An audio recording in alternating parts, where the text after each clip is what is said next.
Yo, what's good people? Fo back at you with another video, and I'm going to be doing a little bit of a different video today where I'm going to be talking about the heroic bosses in Castle Nathria. The first one being heroic Huntsman Altimor. I'm basically going to be talking about his abilities, our general strategy as a guild when we did approach this, what I think we could do better, and just things to look out for in general. Keep in mind, this is the first iteration of the boss on the beta that we got to test. So all the mechanics might not be working as intended, or we might not be able to see all the abilities for every boss, depending on how far my guild is able to get. So let's get into it. Heroic Huntsman has 3 dogs. 1 dog is going to be out at a time, and he is going to be sharing a health pool with these dogs. On Heroic Huntsman Altimor, you guys want to be spread around the room, because he's going to be doing an ability called Spread Shot, aka multi-shot. He's going to target a random person in your raid, going to fire a multi-shot at them, and that multi-shot is going to cleave around that person that he targeted. So you want to make sure you guys are spread out, so you're minimizing as much damage as you can from this ability. Now, his main ability, Sin Seeker, is going to be happening throughout the entire fight, so make sure you guys are dealing with this correctly. He is going to target 3 people with Sin Seeker. Sin Seeker is going to have a red arrow indicating in which direction that it's going to for that player, and it's going to travel out towards that player and inflict them with a bleed. Now, you do not want to be in the path of Sin Seeker when it does go out, because you will also get afflicted by that bleed, and you don't want that because that's going to be more damage that the healers have to heal. So make sure that your raid is moving away from the people with Sin Seeker, so you guys can minimize as much damage as you can. Now, if you do happen to get 2 people targeted with Sin Seeker, try to coordinate with each other and spread out a little bit so you guys both don't get hit by Sin Seeker twice.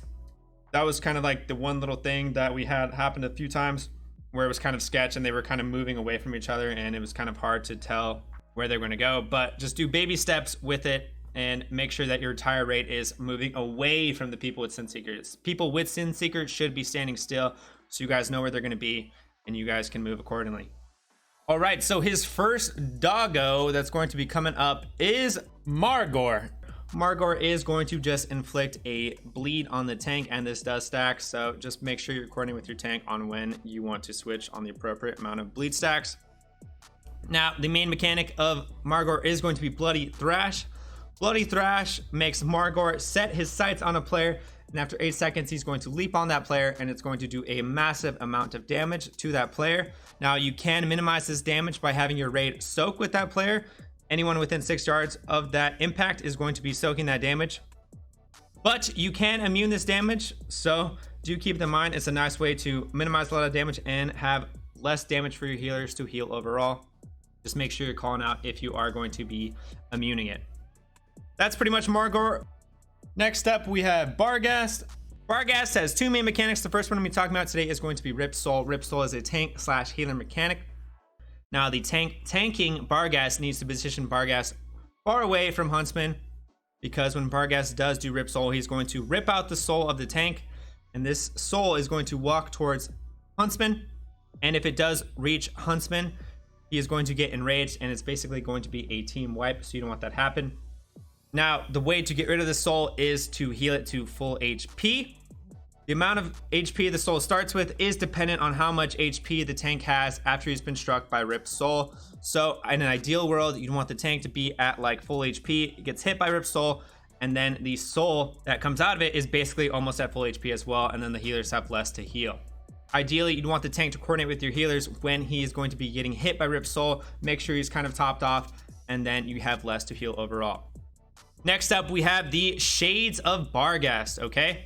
So Bargast is going to be summoning 2 ads. These ads need to be CC'd, okay? These ads get stacks of Destabilize. This increases all their damage taken by 100%, and this does stack, okay? So at like 10 stacks of Destabilize, he's going to be taking at least 1,000% extra damage. So you're going to be doing massive damage. That's why you want to make sure they are CC'd when they come out. Another reason why you want them to be CC'd when they come out is because they're going to be casting an ability called Deathly Roar, which does raid-wide damage, and it's going to inflict everyone with a dot for 20 seconds, which is pretty nasty, so you don't want that going off at all. But upon reaching 100 energy, these guys cannot be CC, so just make sure that you are looking out at their energy bar and you guys kill them before that does happen. He's probably going to be doing this a couple of times before you phase him, so do keep that in mind, and you guys coordinate with everyone on how you guys want to CC the ads. We are going to be moving on to the last doggo that we have, Hekitus. The main mechanic of Hekitus is that he's going to be doing a lot of damage to the tanks with his ability called Crushing Stone. So each time he melee attacks, he's going to be doing 25% more damage.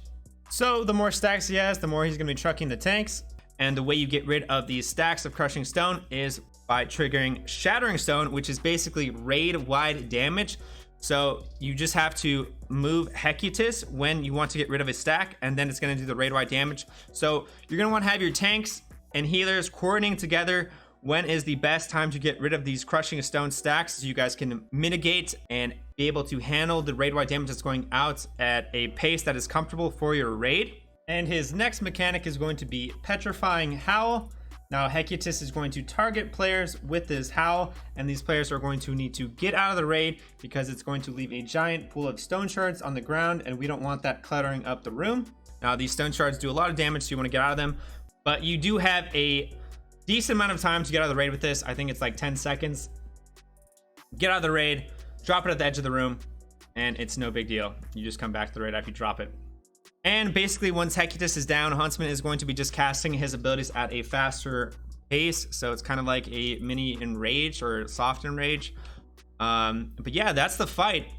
This is the second boss fight of the raid, according to the Dungeon Journal. And I will say that this boss fight was pretty fun. It was fun dealing with the doggos, and I think this is overall just a good second boss fight. Definitely better than like a Blackwater Behemoth, and it definitely seems like it's gonna be a lot of fun, especially on Mythic, because on Mythic, his Sin Seeker is going to be empowered with a different ability for each dog that comes out. So you know that Rip Soul mechanic that only the tanks had to deal with on Heroic? Well, yeah, now that's going to be happening on Mythic, so that's gonna be fun.